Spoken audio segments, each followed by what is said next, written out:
Friends, hello everyone, welcome to my YouTube channel cooking queen Janvi. ચાલો આપણે શિયાળાના અડદિયા આપણે ટ્રાય કરીએ. સૌથી પહેલાં તો અડદનો લોટ આવી રીતનો લીધો છે, ત્યારબાદ ઘી લીધું છે.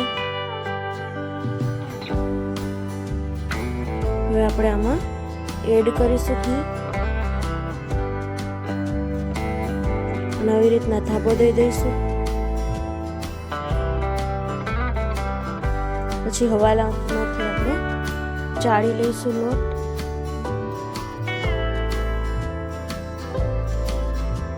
એકદમ કણીવાળો સરસ ચાળાઈ ગયો છે. કણીવાળા અડદિયા એકદમ સરસ થાય છે.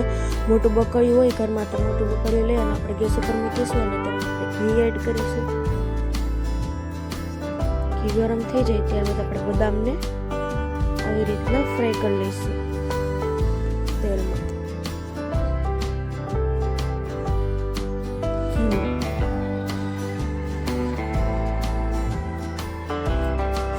એકદમ સરસ ઘીનો સ્વાદ સરસ આવે છે. ત્યારબાદ કાજુને આપણે એ રીતે ઘીમાં ફ્રાય કરી લઈશું.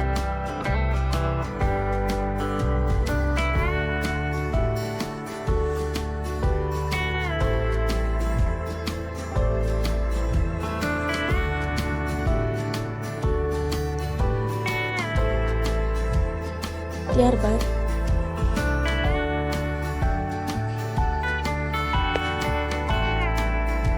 લોટને આપણે ઘીમાં એડ કરી દઈશું.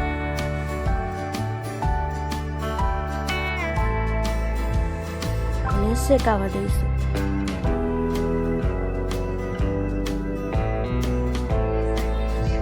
ત્યારબાદ જો તમને મારા વિડીયો ગમતા હોય તો લાઈક, કમેન્ટ, શેર અને મારી ચેનલને સબસ્ક્રાઈબ કરી નાખજો.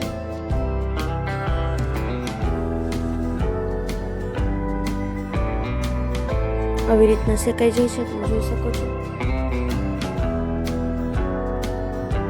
થોડી વાર હજી શેકાવા દઈશું.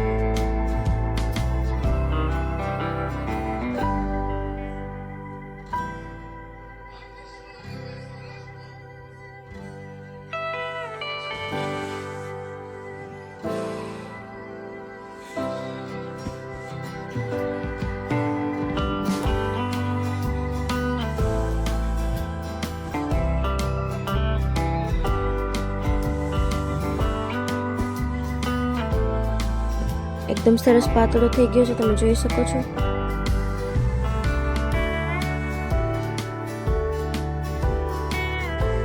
ત્યારબાદ આપણે ફ્રેશ મલાઈ એડ કરીશું.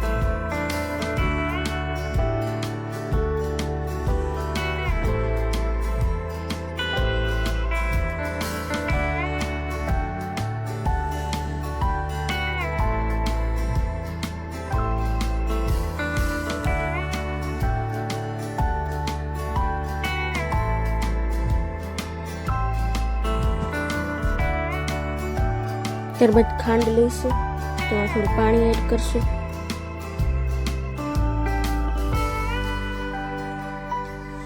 ચાસણી ખાવા દઈશું.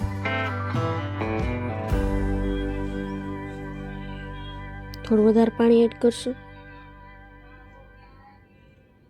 એકદમ સરસ જો તમે શેકાવા માંડ્યો છે. એકદમ ચાસણી એકદમ થવા માંડી છે.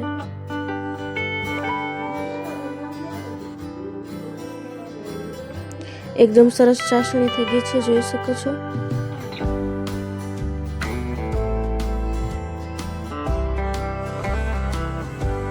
આપણે ડીશમાં લઈને જોઈ લેવાની ચાસણી કેવી થઈ છે. એક તારની થઈ છે, જાડી. હવે આપણે હવે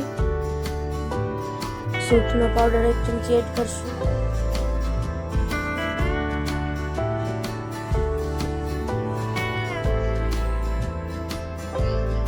ટોપરાનું ખમણ એડ કરશું થોડું.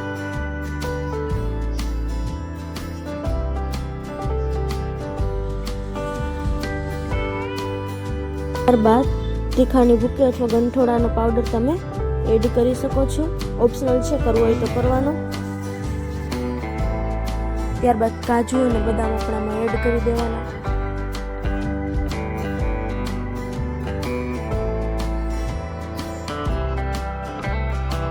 કાજુ ને બદામ આપણે આમાં એડ કરી દીધા છે.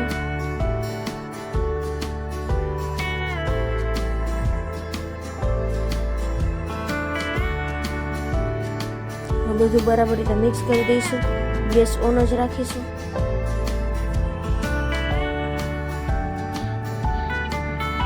ત્યારબાદ ચાસણી આપણે આમાં એડ કરી દઈશું.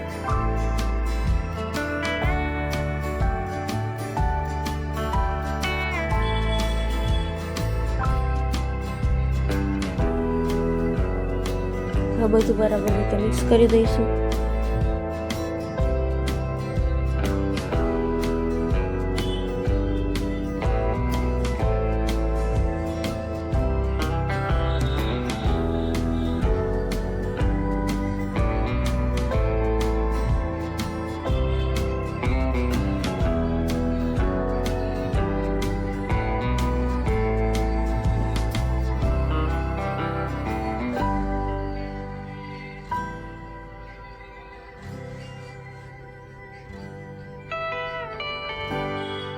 બધું મિક્સ કરી દઈશું એકદમ.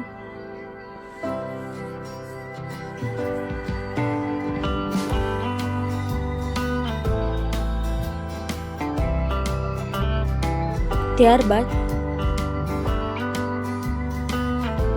જોઈ શકો છો તમે કેટલું સરસ લાગવા માંડે છે.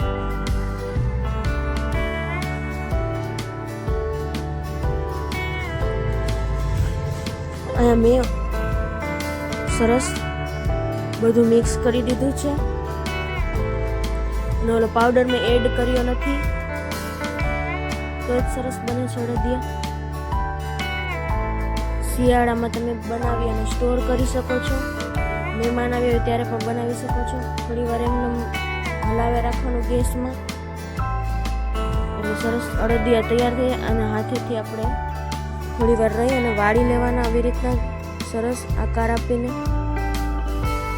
જોઈ શકો છો કેટલા સરસ અડદિયા થોડી જ વારમાં તૈયાર થઈ જાય છે. Thank you.